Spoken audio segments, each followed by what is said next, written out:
And this thing is heavy already. All right, hold on. So you're almost doing like a little swoopy. Yep, just make sure your legs don't hit your legs. We don't want that.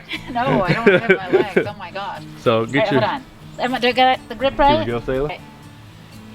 There we go. Now you need to catch it again once it bounces. Okay, let it go. Yep. Oh, it's tricky. And you had it more overhead, I felt like, right? Yeah, kind of keep it a little bit more over your side. I'm nervous now. Yeah. Hey, Hilda here. I bring you experts' experiences and epic adventures to boost your health. Today is no exception. I'm in North Carolina in a yurt, you guys. I'm in a yurt, nutter butter. Anyway, I came down here to meet with my friend Mike Dixon. He and his family live in a yurt and they're homesteaders, and he is known as the Fit Farmer. So I was like, tell me what's up. How can we stay strong? How can we connect with the land and with the source of our food? So check out our conversation. You guys, I'm so excited. On my channel today, I have Mike Dickson, the Fit Farmer, and his lovely daughter, Selah. Hi. So I thought it'd be fun just to chat with him a little bit about how he got into all this, because he used to be just a bodybuilder. Can you just flex for them for a second? See what I'm talking about? Still got a little bit left. So how did you go from that to this, to homesteading? So when I was in the health and wellness industry, I worked as a personal trainer. I was also a bodybuilder. And throughout what I was doing with bodybuilding, I began to get more and more interested about the foods that I put in my body. And it led me to weeding out things like sugar, because I grew up just eating a diet full of sugar. Like when I got up in the morning, I would have Frosted Flakes and I would add sugar to it. Oh my gosh.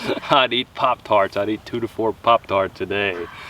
We would have Sprite and Cokes, and just, as I started to get healthier and more health conscious, I just started weeding all that junk out. And it's just started really taking care of my body, starting to eat better, eating more nutritious foods and less processed foods. And I'm glad you were doing that, because I feel like some bodybuilders go for the protein shakes and these things that they think will bulk them up, but it's not real food either. It's not, and regretfully I did that stuff for a while too.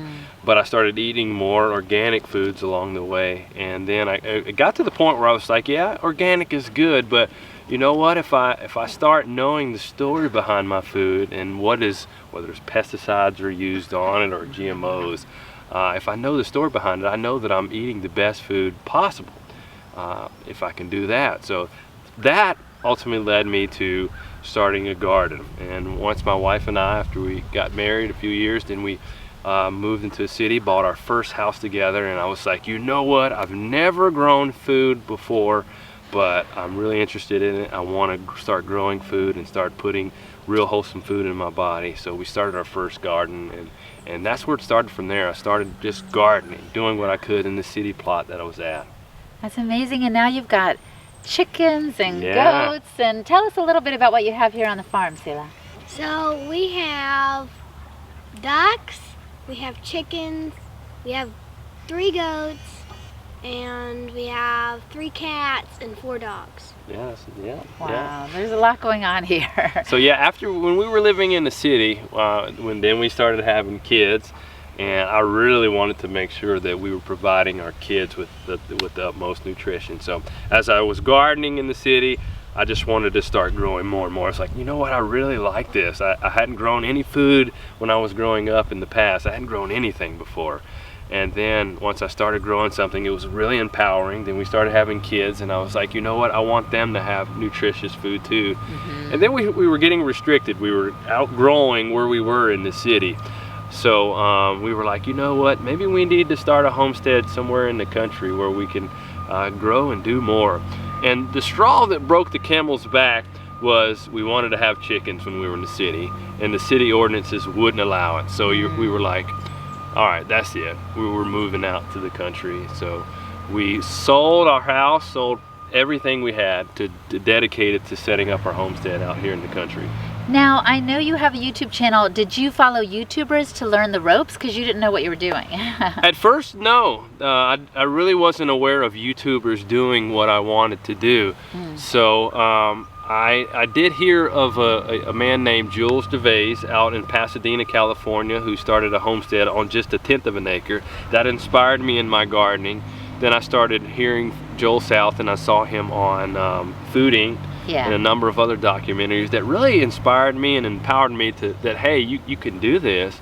And I just kind of took it from there. And along the ways, little YouTubers would pop up here and there, like Curtis Stone, Urban Farmer, just to give me more of the practicals and the how-tos of what we were doing. And then it kind of went from there. Just to get insight on this, tell me one of the biggest mistakes you made that you were like, oh no, we shouldn't have done that. The biggest mistake that we made early on, and I think a lot of people who get interested in the homesteading do this, is trying to take on too much right off the bat, too much too soon. I encourage you, if you have the enthusiasm and you want to do it and the passion behind it, just focus on a couple things, maybe one or two things, and really narrow that focus and that energy that you have into doing those things well. But how did you know you'd taken on too much? Because you just feel like you're not doing anything well. It's like you have this, whether at the time we were trying to do chickens and we were trying to do ducks, and we were trying to do a gardening, we were trying to do canning, we were trying to heat our home with the wood, we were trying to do this project, that project, we're trying to build infrastructure at the same time of trying to learn everything. Now if you already are equipped with the knowledge and the skill, then you can hit the race running or whatever. Right. But if you're not, you're still learning as you're doing these things, and things are going to take you a lot longer than you think you were doing. You're going to have more challenges that you aren't familiar with dealing with, and all that just eats away at your energy, eats away at your health, which I had happen, and you're not doing anything the way you want to do it. But if you just pick a couple things, one to no more than three probably, to really just focus in on doing those, I think it will help you. It will help you with getting some better momentum and confidence, and you'll actually be doing those things well. And so what are the three things? If you were starting over right now, what were the three things you might focus on? I probably would narrow it down to one. I would say I would just focus on the garden. Okay. Because especially if you're looking for it to be some type of income, you could just focus it on chickens. It all depends on what you're personally motivated to do. But for me, I would focus on the market garden. I would make that successful, because I ended up doing a market garden, and it ended up becoming a supplemental income for our family, which ultimately ended up helping me to leave off the homestead career that I had to be able to focus full time. So if I would have started on that earlier and really narrowed my focus on all of the gaining the knowledge, the skill, and refining that process, I think it would have sped us up in being successful here. So Selah, tell us, you kind of are growing up on this farm, so you're kind of getting some of the skills your dad didn't have when he was little. So I'm sure you do some chores. What's your favorite aspect of the farm? What that you like to do that you're like, oh good, I get to go do this? I probably like to help Mama do the goats. You do? What do you do for the goats? Well, I help her feed them, and I just help her out with getting stuff ready to do them. You also take care of these animals that swim behind us from time to time. Ducks. That's awesome. Well, this is a beautiful place. Let's explore it now. And I'm just excited because I feel like this might give a lot of us hope who are thinking about moving out of the city, me, and other friends of mine who said, I want to homestead, I want to be more self-sufficient, even if it's in a small way. Yeah. So we'll get a little glimpse of what's possible. Sounds great. Yes. All right, so Mike's going to show us around. Come on. All right, let's see what we can see. First of all, you guys, he doesn't live in just like a house. He lives in a yurt. Do you know a yurt? Isn't that like a Russian word, by the way? The Mongolians came up with yurts, and they would use them to migrate with the animals that they were migrating with. Oh, so it was a nomadic people It was kind nomadic, of thing. yes. Oh. So that's the original concept with the yurts, is to be something temporary that you get set up really quick and then take down to migrate. Oh, let's show him the yurt. So here's our yurt right here.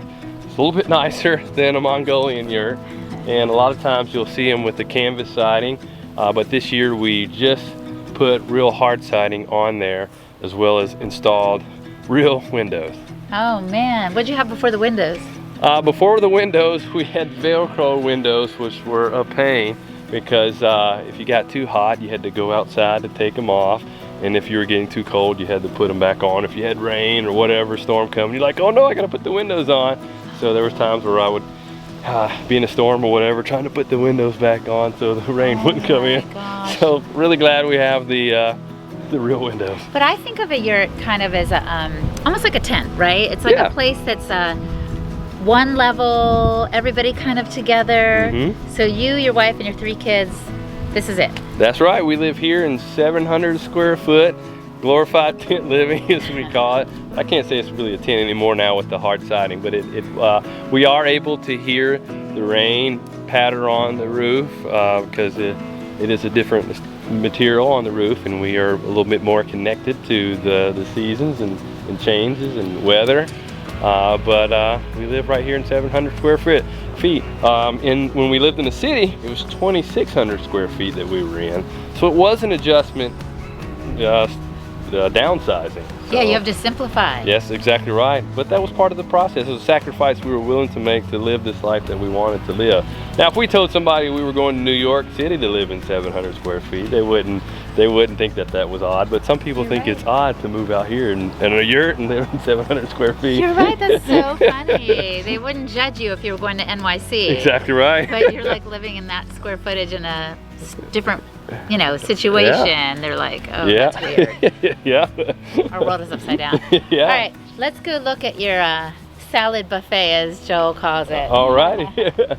As we're walking to the main market garden, right here is Lacey's apothecary herb garden, where she's had a number of things that have just come back over the years, different herbs and flowers that she has growing here. Some for medicinal purposes, for just making different salves and different medicines, but definitely things that can be used, as well as flowers that are beneficial to things like the bees, our pollinators. But as we walk out into the main market garden, we mostly have items that are more of your profitable items, but also things that can grow quick. Right here we're growing Swiss chard that's still young, as well as some kale there. Down here we've had eggplant growing, as well as a number of different peppers, varieties of heirloom peppers growing. Some bok choy, some radishes, some more bok choy, as well as things like turnips. Sorry. And are these popular? I mean, did you plant them because you thought, okay, we can sell these? Yes, that's exactly right. We sell most of our items through a CSA. In the past, we've done things like farmers markets. We've sold to restaurants and things like that. But most of these items are for just for our customers, and we eat almost like the leftovers or the surplus, but Or the imperfect produce, probably. that too, which is still fine. It may not be the prettiest, most glamorous crops, but it's still fine. And you can see here some radishes. We'll pick out some radishes. Harvested some already there. Let's see what we got here. Any decent ones? There's a couple little ones right there. Oh, So pretty. right there. Yeah, there's a nice radish right there. Thank you, Sayla. Nice. So we can maybe use those later. And we can just eat them also right now. Some good dirt won't hurt.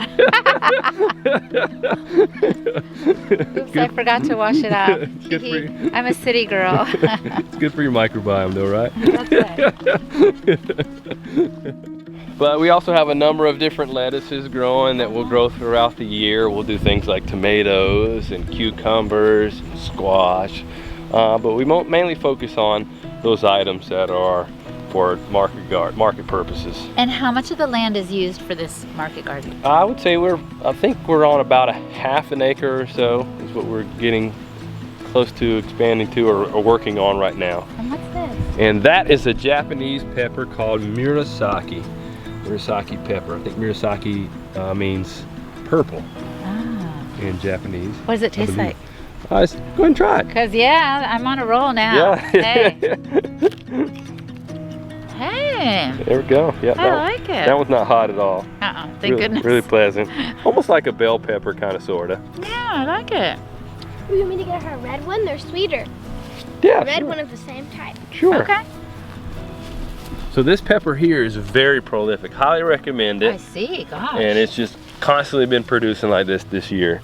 It's like there's more here than we are able to do with. So we'll sell some, we'll eat some ourselves, and we'll also preserve some. We'll dehydrate them, ferment them, and things like that.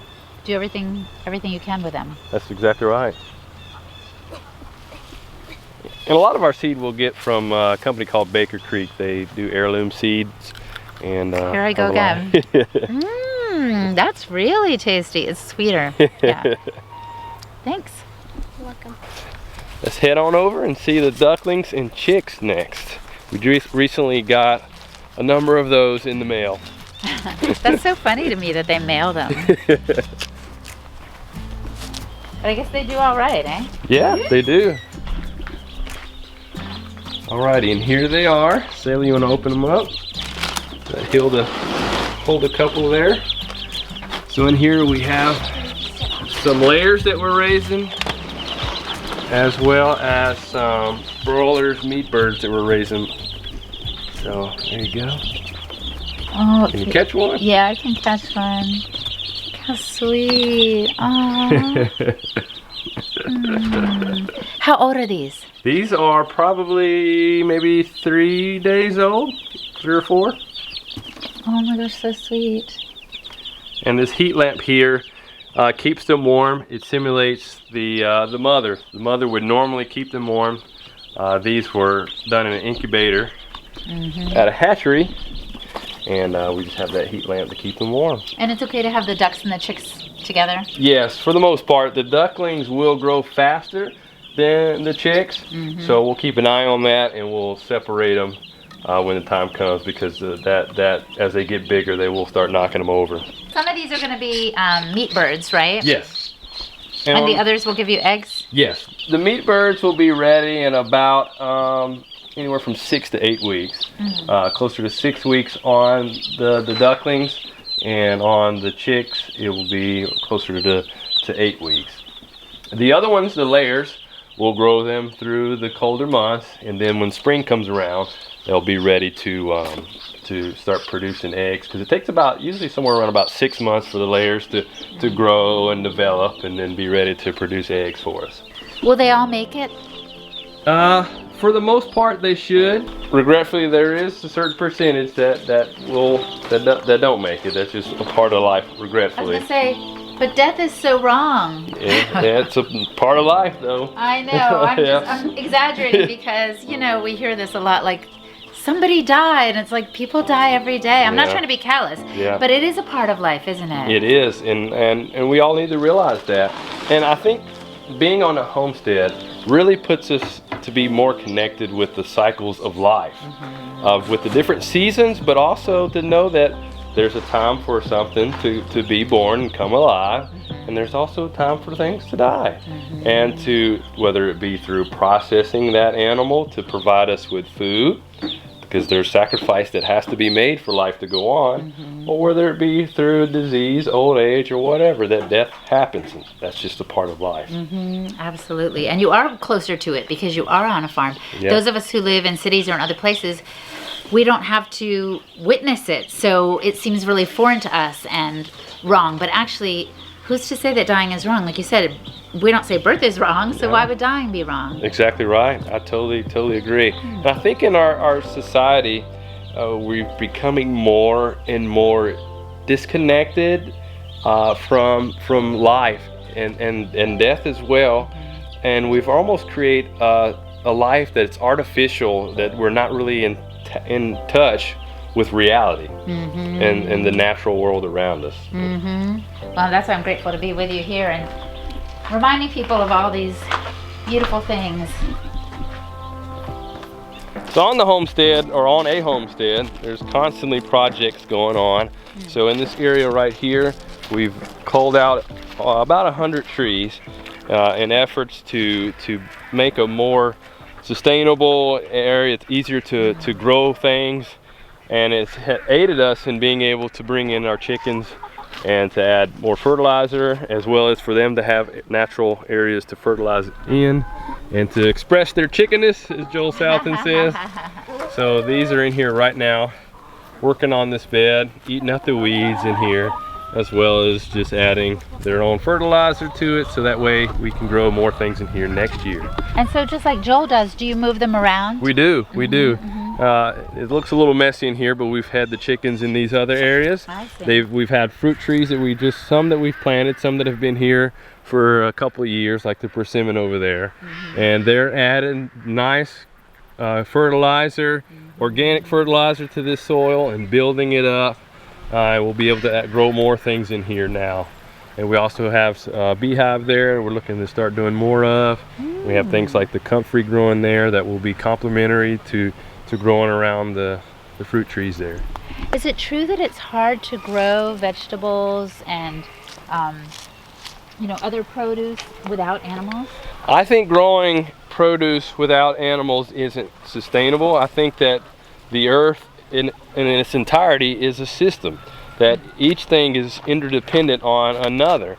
So the animals need the plants need the animals add fertilizer into the soil, whether it be chickens or whether it be cows, add in the fertilizer to perennial areas and pasture areas.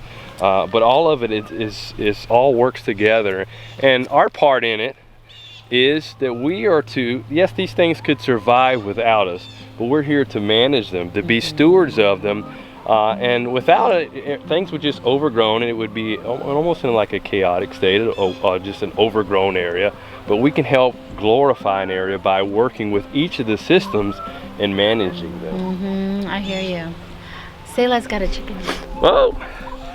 She's one of our older ones. She's really old. How old? How old is she, Daddy? That one is probably 8. somewhere around 6-7 years old.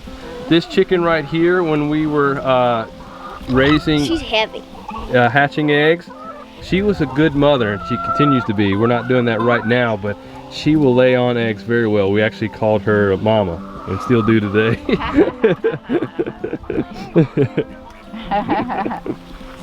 So yeah, your system reminds me a lot of Joel's, in that you try to kind of collaborate and cooperate with nature's natural systems too. That's exactly You're not right. trying to just like dominate and make it be what you want it to be, but you're trying to work with the animal's nature and with what the land seems to be offering, right? That's exactly right. The more that we're out here, it's kind of like the more I feel like I don't know. So I'm trying to learn about the different animals, learn about the characteristics that they have, what they need, and how we can integrate them within the environment around us. For example, right in here, we've brought the goats in, and the goats are helping us to control the weeds that are growing up in here. Yep, that was lovely sound. So we had things like poison ivy that was overgrown. You can still see the vines, so they're helping us to get rid of that. So this is an area we still need to work on. One of the things that Joel says that I really like is we need more forest with fewer trees. So here we have a forest area, but we need fewer trees in it because of a lot of the trees that are in here, they're competing with one another for growth, so it's stunning the growth of them. And that creates an unhealthy forest. So we can see there's some small trees in here that we need to get rid of, and there's some areas where, let's see here, actually right over there is where a couple of trees that should be evergreen trees, but they don't have the leaves on them, and they're dying out just because of these other trees that are competing and overpowering them. So as our part in it, as stewards, we need to come through and remove some of those trees that are crowding out these other trees. We can use them in return for firewood or whatever we may need, but it also benefits the trees around, which also allows grass. As you can see in some of the areas over there, it's a little clear, there's grass coming up. So that helps the animals with the grass growing. So things like deer or goats, they have more vegetation to eat off of where the grass is growing.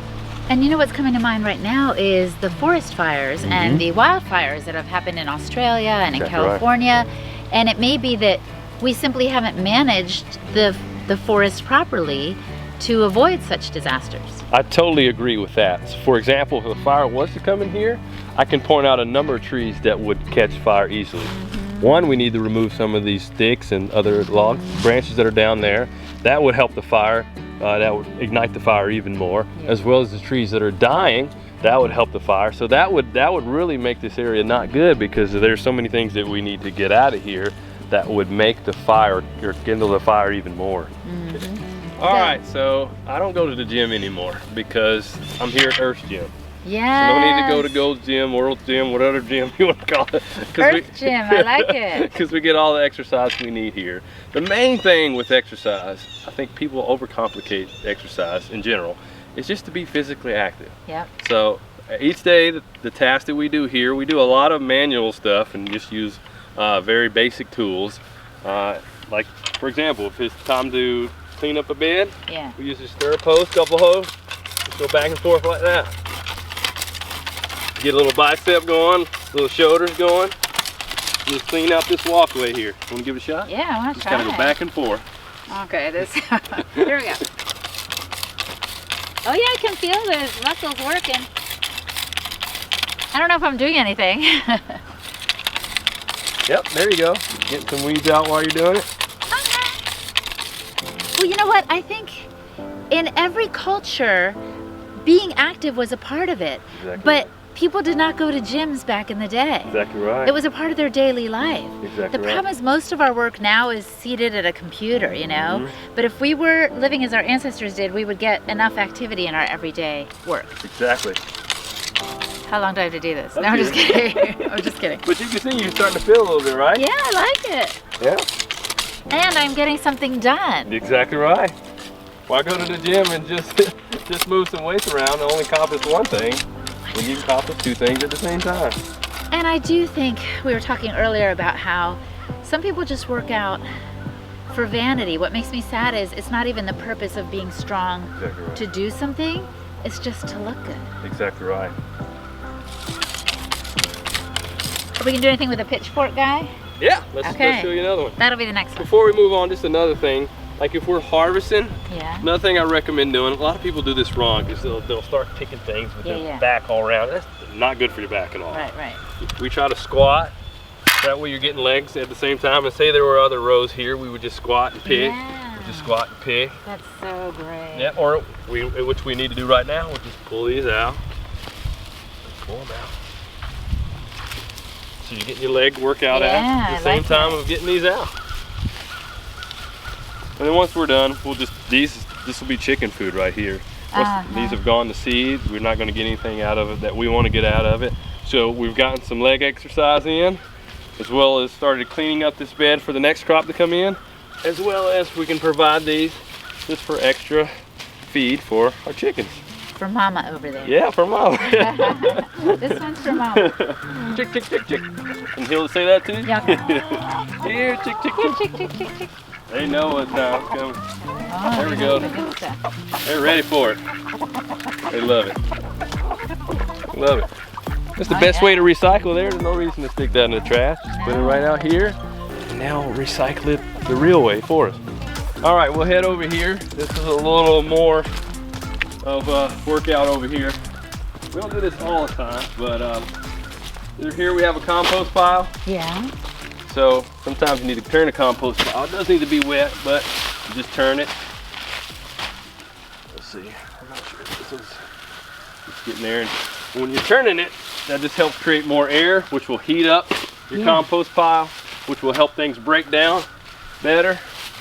So in here, you just have some flakes from chicken manure from the chicks that were in here before, Yeah. as well as some leaf compost. Oh man, this thing is heavy, just for starters. And stick it in, just turning it over. Yep, just turning the compost pile is what it's called. Yep. And these are chores the kids can do too, right? Yeah, they are. That's Sure great. is.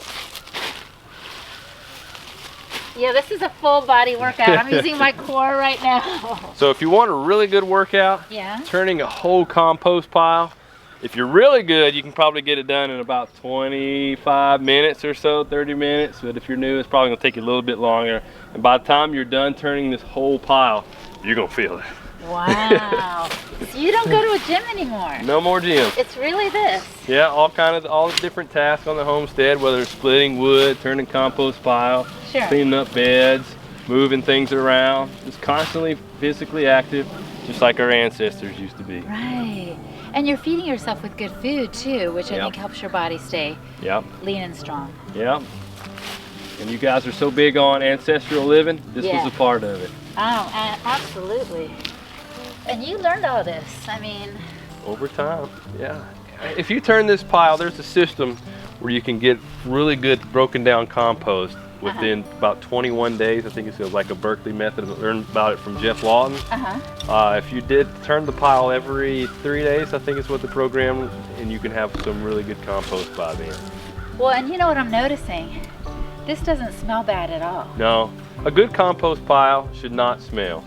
As you're building it up, it may have a little bit, but if you're adding the things that need to, it should not smell. Because there's chicken poop and all kind of stuff in there that you're not smelling right No, now. I'm not smelling it at all. But we're constantly doing things like shoveling compost into buckets, shoveling dirt, you name it, raking leaves. Even something simple as raking leaves can be a moderate exercise for some people. Yeah, absolutely. I mean, you've got to bend down and pick things up, and Yeah. you're doing these motions. Yeah. What I try to encourage people is, I'm not saying you don't have to use any machines to help you out with different tasks, but try to consciously think about doing at least 30 to 60 minutes of something where you're getting physical activity and you're getting your heart and your body moving. Right, right. So once you get that time in, then you can go back to using the machines, and that's fine. But Yeah. your body needs something, and if you can get more in, the better. And if you can get something done at the same time, that's great. Exactly too, right. Right. Exactly right. Like, I think, riding a bike to a grocery store if you need to go to the store or something like that. Like, be active with a purpose. Yeah, that's right. All right, this is one of the more strenuous parts of homesteading right here, splitting wood. All right, so I have a maul here, a little heavier than an axe, and we're gonna split wood since we heat our home with firewood. So I do study it to see where it would be the best place to hit it, where there may be some natural cracks already, and then I'll split it.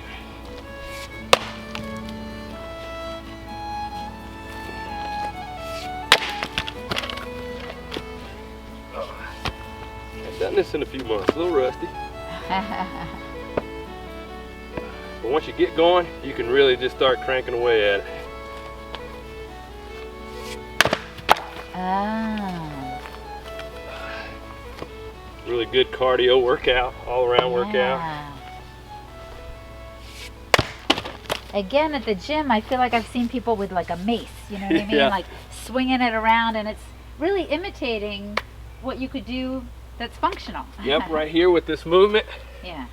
you're getting core as it's opening it up to bring it in. So you're getting your core, your arms a little bit. Yeah, yeah. And as you're doing it, you're putting some power behind it. So especially if you get a good rhythm, Yeah. your heart will really start pumping. Ah. Like when I can get it rolling, I'll even have a setup where if I really want to get a good wondering if you could keep exercise, going, I yeah. can just go bam and say I'll set up a line and I'll just keep moving and moving. That's if you want to make it harder. cool. Yeah, yeah. You don't have to yeah. do it that way. So I bet you would like to try this. You got it. Okay, whenever I'm showing somebody who's never used this before, I like to start them on a tire over here Yeah. with the sledgehammer. Another thing with homesteading, especially if you have something bigger than a half an acre or whatever, there's a lot of walking. We're moving around constantly to different areas. So you get your walking in, your steps in too. So we have a big tire here, sledgehammer here. So I'm left-handed, so Yeah. I'll grab down at the bottom with my right hand, at the top with my left. I actually can do it both hands, and as you work, you can get to the point where you can do both hands, Yeah. especially if you're doing it for exercise. And even if we're shoveling or raking, I recommend doing both sides, so that way you don't overdevelop one side, that you Right. get your body balanced, because imbalance can equate to injuries. So make sure you get it balanced. So I'm here, Yeah. and the motion, I'm bringing it around, bringing it over, and as I'm bringing it over, I'm going here. So you're right-handed, Yeah, correct? I'm right-handed. So you're going to be left hand at the bottom, Yeah. right hand here. You're coming around, and bam. And this will help you with getting the motion and technique down for when you're splitting wood. There you go. Nice. Oh, it looks so graceful. Oh my gosh, and this thing is heavy already. All right, hold on. So you're almost doing like a little swoopy Yep, just make sure your legs, don't hit your legs, we don't want that. No, I don't want to hit my legs. Oh my gosh. So get your... Hold on. Do I get the grip right? Here you go, Sailor. Okay. There we go. Now you need to catch it again once it bounces. Okay, let it go, yep. Oh, it's tricky. And you had it more overhead, I felt like, right? Yeah, kind of keep it a little bit more over your side. I'm nervous now. Yeah, yeah, it'll take some time. So, I see. So stay here. Yeah. Maybe you want to put it where it's just kind of like right here. Yeah, yeah. And then just let it. Oh my gosh, she makes it look so easy. All right, I'm doing a couple more times. This is one of the exercises we would do at the gym too. Really? We just brought a tire and a sledgehammer. Oh, why I didn't go to your gym, I guess. I see, it would take some time to develop this. Yeah, this and one. I also probably need a lighter little thingy. Yeah, you could probably find a lighter sledgehammer. Hold on. But no, I gotta let it go. Okay. Right? Yeah. Maybe I'm this is what I'm saying. ambidextrous.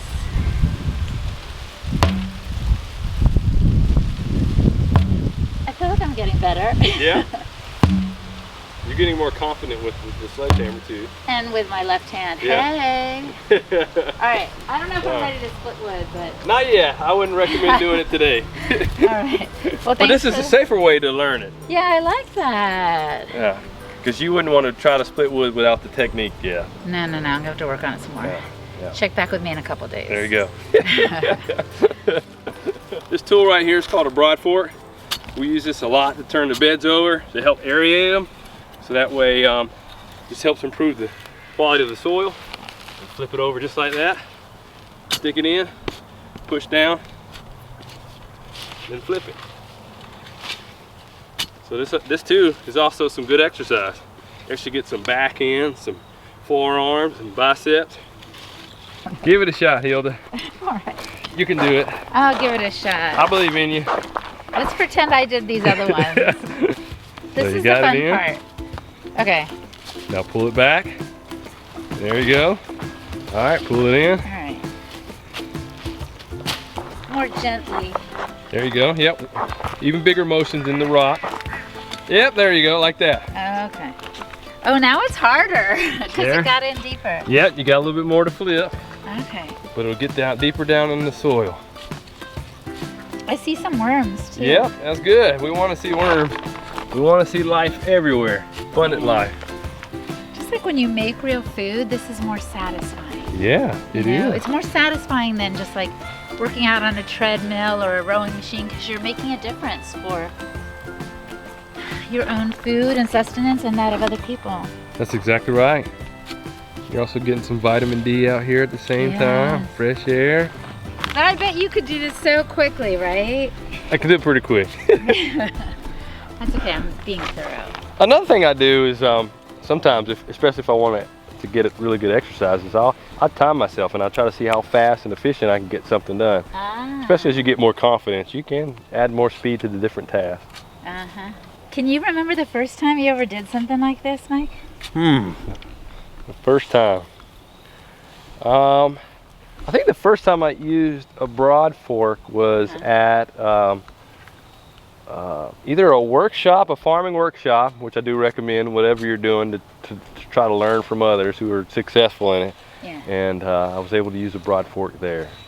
And it just showed me how much you need certain tools to do certain jobs. Right. Because when I first built the beds that we have here, I did pretty much everything by hand. And by hand, I mean by hand. Oh. I didn't have a lot of the tools. But you start where you have to start. And you're like, oh, I guess I was doing it the hard way. Yeah. Thanks for watching, you guys. Let me know what you thought in the comments below. Click on the notification bell so you can know the next time I upload a video. And subscribe so you don't miss a thing. Love you lots. Hasta pronto.